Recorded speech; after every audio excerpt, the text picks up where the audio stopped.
श्रीगणेशाय नमः। श्रीमात्रे नमः। रामचन्द्राय जनकराजमनोहराय मामकाभीष्टदाय महितमङ्गलम्। कोसलेशाय मन्दहासदासपोषणाय वासवादिविनुतसध्वराय मङ्गलम्। चारुकुङ्कुमोपेतचन्दनादिचर्चिताय हारकटकशोभिताय भूरिमङ्गलम्।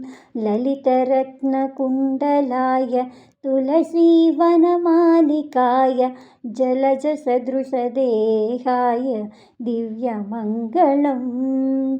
पुण्डरीकाक्षाय पूर्णचन्द्रवदनाय अण्डजवाहनाय अतुलमङ्गलम्। विमलरूपाय विविधवेदान्तवेद्याय सृजनचित्तकामिताय शुभगमङ्गलम्। रामदासाय मृदुलहृदयकमलवासाय स्वामी भद्रगिरिवराय सर्वमङ्गलम् सर्वमङ्गलम् सर्वमङ्गलम्। जय श्रीराम।